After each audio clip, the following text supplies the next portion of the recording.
Okay. I always think it's a bit like that awkward bit in Notting Hill when he's like, so which bit of the movie did you like? Well, you tell me what you liked, and I'll say how else to make it. Oh, cringe. Well, I'm Joanna from BritFlicks, and thank you very much for your time. Thank you. Pleasure. I did get to watch the film, funnily enough, and you'd be surprised, I really loved it. Oh, thank you very much. Why would We're we not be that surprised? We like it. Yeah. No, everyone always say, "Yeah, we love it," and you're like, "Yeah, whatever." But I did.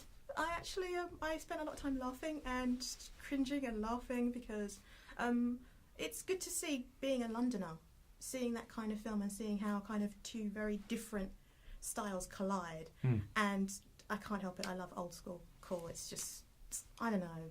You just watch them and you're thinking, yes, these are the guys. Yeah. They make crime look cool. Not that we're encouraging. We're not condoning it. Yeah, We're not encouraging it. Yeah, We're just, but it was kind of like, yes, these are the guys. But tell me, how did all of this start up? Well, the idea actually came from the distributor, Anchor Bay, which is unusual. And I made a picture called Vendetta, which they released and had some success with. Yeah. And they said, we'd like to do another revenge movie, and we've got a concept and a title. Yeah. And the concept was old kind of Krays era gangsters coming out of retirement and cleaning up the streets. And the title was We Still Kill the Old Way. So they gave me that. They gave me far too little money, and they said, go away and make the movie. And Sacha and I have been trying to work together for a couple of years. We've known each other for a while, and we liked each other. Sacha made a picture called Bonded by Blood, which I really admired. And I thought this was the project, because one of the great qualities that Sacha has as a director is to bring kind of class and style and a bit of charm. No, but you know, that's the reason the reason we're proud of this movie is because it's not just another violent British film where everyone's screaming and shouting at each other, and it's we kind of wanted to make a bit more of a stylish movie, something a bit more capery, and he was the man to do it. Thank you. Welcome.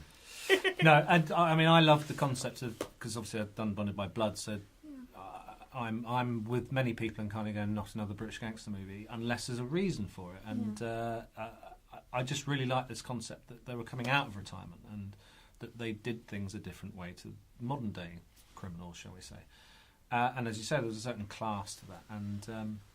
And yeah, so I worked hard at sort of making them characters, making them individuals, and they have their own moments and what have you. And it just felt different to me to a lot of the scripts that circulate, and we kind of go, oh no. So between us, we made loads of these movies, and we've turned down even more because the quality of these genre scripts isn't always great. And this time, I think we got really lucky and made something a bit different. Yeah, it worked. It worked. Good. I guess from a writer's point of view, I loved it because I was laughing at some of the tricks you pulled. It was really good stuff, and just even key scenes, just not without giving the game away, just, a typical mugging becomes a turnaround situation of my dreams. I loved it. That's how it should be. Yes. That's it. And we hope that message goes out to all muggers out there. That's true. That, you might pick on the wrong guy one day, and that's kind of... Well, it's like that great old Michael Winner story when he offered Charles Bronson Death Wish, and he said, I've got this movie, Charlie, you're going to shoot muggers in it. And Bronson says, I'd like to do that. He says, the movie? No, shoot muggers. That's... Sounds like the kind of thing you would say. Agreed. No, I just kind of thought it was a great thing for personal security. So yes. Definitely pun up on that. But it also seems as though you've got a really dream cast.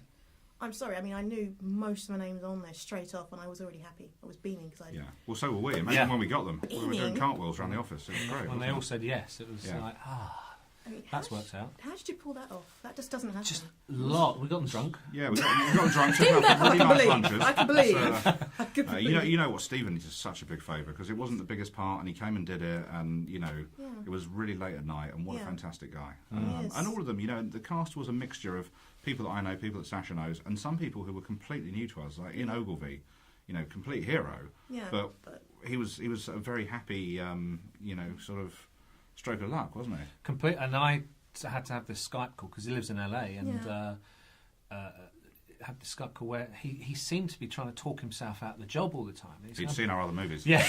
So, how do I do this politely? But he was like, I'm quite tall, but I'm not a big muscly guy, and will the audience? And I was like, no, you're the brains. You're the, you're the George Clooney of the operation. And at which point, even on the crappy little Skype reception, I saw his eyes light up, and he was like, Did he do the eyebrow? Yeah, he did both.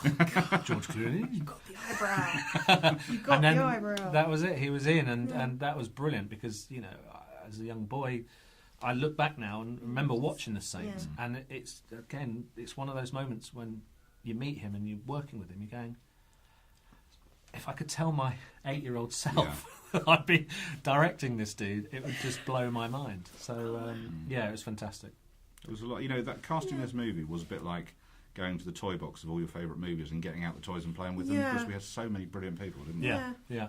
Or even like the A-Team. It was my dream. It was like putting the Expendables together. Or the Avengers or something like that. It was, we were like Samuel L. Jackson walking around Soho saying we're putting a team together, weren't we? It was, got a plan. Yeah. So and hopefully if this does well, then we want to do more, obviously, and certainly the guys do. And we've got an idea for a sequel. I could see, and I was happy. Yeah, there's usually when they do set up the sequels, it's like, oh great, I saw this one coming a mile off. But we'll tell everyone to buy it. We need them to buy it, and then we can make another one. Like I said, I'm a fan of old school cool, and it worked. It was like this. There was the right amount of action, the right amount of kind of humour, and they weren't trying to come out there all, typically guns a-blazing. They did make a good point. We have to box clever, as they did say.